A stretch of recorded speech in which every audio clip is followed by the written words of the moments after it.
طالبانو ورونو علم سره ورانه مه کوئ ښه علم ده.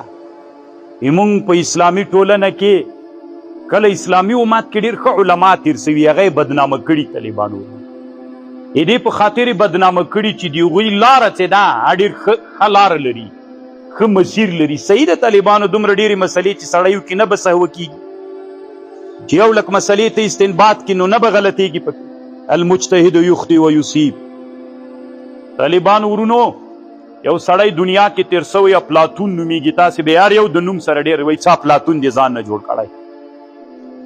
د افلاطون طالبانو یو کتاب جوړ کړی الجمهوریت و افلاطون. ما سره سم طالبانو دا کتاب الجمهوریت و افلاطون، خو پرون مې خپله کتابخانه کې ډېر ولټه ورک سوی چې پیریانو واړی څه بلا پې شوې ده. کله کله یو کتاب ما چېرته ایښی طالبانو بیا ورک سي نه بیا بله ورځ ته را پیدا سي نو والله اعلم چې څه وجې نه چې پیریانو سره یې طالبانو ځان سره یې ویسي که نه څه وخت یې مطالعې کوي بېرته یې راوړي. خو والله اعلم ته خبره یي. پرون مې ډېر وکته طالبانو بیخي مې پیدا نه کړ. وي ما کتابخانه کې کتابونه منظم کېښودلي دي، هر پان داسې نه ده چې ګډ وډ نو هغه جکې چې هغه ګمان کېږي چې د دغه علم موضوع په دغه جکې کېښودلې هغه جکې هم نه. خو دلته خبره به طالبانو چې علامه طنطاوي کړي زه به درته نقل الجمهوریت و افلاطون دا طالبانو په 9 برخو مشتمل 10 برخو مشتمل کتاب. دا کتاب اصل کې په انګریزي ژبه کې ده او دا کتاب طالبانو د دنیا په ډېرو پوهنتونونو کې لندن کې، جرمني کې، په فرانسه کې د دې کتاب یو څه فصلونه د شاګردانو د تربیې په خاطر باندې درس کول کیږي. ځکه دې کتاب کې بعضې داسې شیان شته چې د شاګردانو ښه تربیه ورباندې کیږي نو هغه دوی ترنه راویستلي دي. بیا د کتاب عربي ته هم ترجمه سوی ده، اگر چې طنطاوي په دې زمانه کې وایي چې نه ده ترجمه سوی، خو ما سره طالبانو عربي نسخه ده هغه چا چې عربي ته ترجمه کړی. په جمهوریت و افلاطون کتاب کې طالبانو یو عنوان داسې ده المثل الافلاطونیه. المثل الافلاطونیه ما سره رښتیا جمهوریت و افلاطون نه ده، المثل الافلاطونیه ده یوه برخه ده. نو طالبانو ورونو المثل الافلاطونیه په مثالونه افلاطوني په دې کې یو مثال طالبانو ډېر خوندور مثال ده. هغه زه تاسې ته راوړم، الله دې وکړي چې تاسې په دې درس کې پې پوه سئ. دا داسې یو درس ده چې تاسې دې ته هڅوي چې راپورته سئ. طالبانو ورونو دا انسانان څه دي؟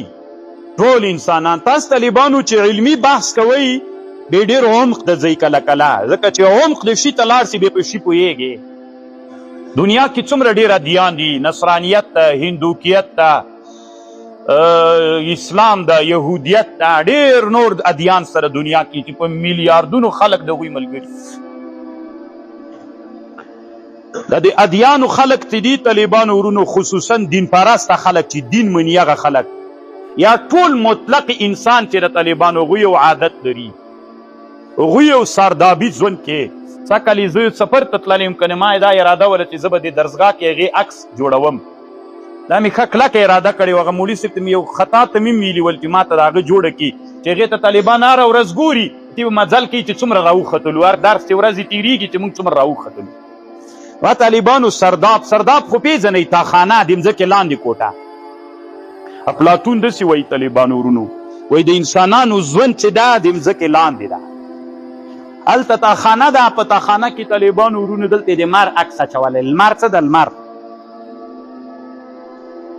حقیقي لمر خو دا د طالبانو دوی د مځکې لاندې یو غار کې اوسېږي، هلته یې په دیوال کې لمر رسم کړی، هلته یې ونې رسم کړي، هلته یې طالبانو ورونو وزې رسم کړي، غواوې رسم کړي دي، بوټي ګیاوې رسم کړي دي.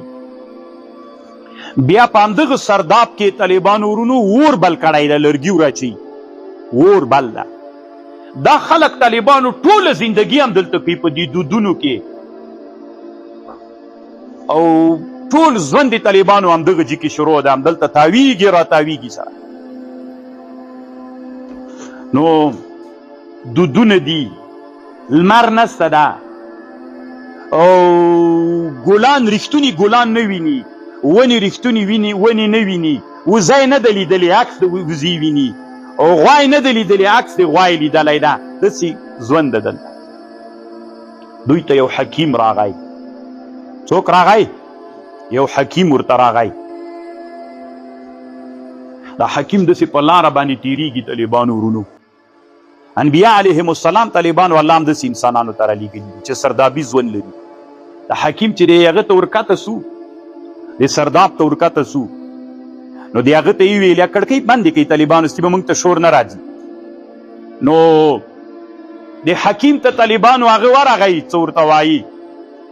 د حکیم د سرداب ته ورکته سو. تاسې په دې مثال لږ ښه ځان پوه کړئ طالبانو، دا تاسو ته ډېره ګټه کوي. د حکیم د سرداب ته ورکته سو، د خلکو ته یې ویلې وي دا څه لیونیان یئ، دا چی کوئ، دا څه ژوند ده. وی نو چی وکړو، خدای موږ د پلارو د نیکه دین ده که نه، او دا د موږ د پلارو د نیکه همداسې ژوند و. که چی وکړو راځئ راوځئ ما پسې، زه به تاسې حقیقي ژوند ته بوځم. دلته دغه په دې غار کې طالبانو ژوند تاسو چې ما ویلي چې څه رسم سوي دي، دا مثالي ژوند د طالبانو که حقیقي؟ دا د چا مثال ده؟ د دغه حقیقي ژوند مثال ده. یو انسان چې طالبانو په حقیقي ژوند کې وخت تیر کې ښه ده که په مثالي ژوند کې؟ خو طالبانو انسانان په مثالي ژوند کې وخت تیروي. نو ده ورته ویلې د حکیم وایي راځئ ما سره لاړ شئ. نو دلته انسانان درې ډلې سو. خبرې ورسره واورېده، د ډېر په قناعت باندې ورته ویلې، خبرې ورته وکړلې چې راسئ زه سم رښتونی مار در وینم، تاسې سپوږمۍ رسم کړې، زه رښتونې سپوږمۍ در باندې وینم، رښتونې وزه، اوبه، اور، دا رښتونی در باندې وینم. نو دلته دا خلک درې ډلې سول. یوې ډلې د حکیم خبره ومنله، یوې ډلې ورته ویلې موږ د پلارو د نیکه دین نه پرېږدو، د هغوی لاره نه پرېږدو.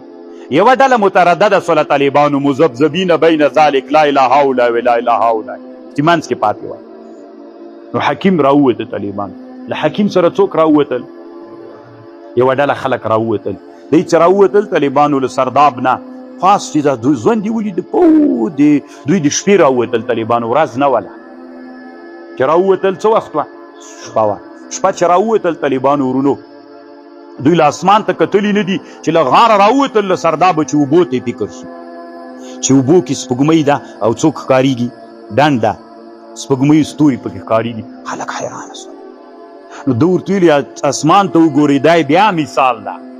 اسمان ته یې وکتل، ستوري دي څومره ښایسته او څومره خوند کوي. خلک یې همدلته د ځان سره پرېښودل. سهار کرا کرا لمر راخته راخته، د لمر وړانګې خپرېدلې، خلکو لمر ولیده، خلکو ونې ولیدلې، وزې ولیدلې، غواګانې ولیدلې، بوټي ولیدل، ټول شیان یې طالبانو حقیقي ژوند. دو خلکو ویلې چې موږ خو مثالي ژوند ته نه ځو، موږ په حقیقي ژوند کې څوک وکړو، ژوند وکړو. نو دا طالبانو له سردابه راووتل او د چا د ژوند برخه وګرځېدل. مخکې ژوند، اوس ژوند حقیقي ژوند سو. خو څو ډلې هلته لا پاتې، هغه ډلې طالبانو حکیم ته نارې ته راوهي. پنجپیری راغلی و، وابی راغلی و که نه؟ ځکه دا لږ خلک چې ترې راوویستل، دا لږ خلک د حکیم نه ډېره مننه کوي، تا سره د الله ښه وکړي. هم څه کم عقلو په دود کې مو وخت تېراو، د لمر مثل ته مثالي ژوند کې مو هلته وخت تېراو، ولې حقیقي ژوند ته نه راوتلو؟ څومره ښه خوندور ژوند و. نو طالبانو ورونو دوی چې راووتل دلته ژوند شروع کړ. نو دا خلک خو د حکیم سخت ملګري سول، سخت اصلي مولا هم دغه ده، اصلي عالم هم دغه ده. هغه خلک چې انسانان چې په غار کې اوسېدل، نو یوې ډلې ویلي چې دا پنجپیریان وابیان هغه خو لاړل له مذهبه یې ویستل، له دین یې ویستل، خو دا پنجپیریان یې کړل که وابیان یې غلطه سره غږېږي. بیا طالبانو د حکیم غلی نه کیني. حکیم بله ورځ ته بیا ورځي طالبانو، بیا هغه انسانانو ته خبرې کوي، بیا هغه درې ډلې کېږي، بیا یوه ډله راباسي. تر دې پورې طالبانو چې انسانان کرا کرا له سردابي ژوند نه حقیقي ژوند ته، له مثالي ژوند نه حقیقي ژوند ته راوځي.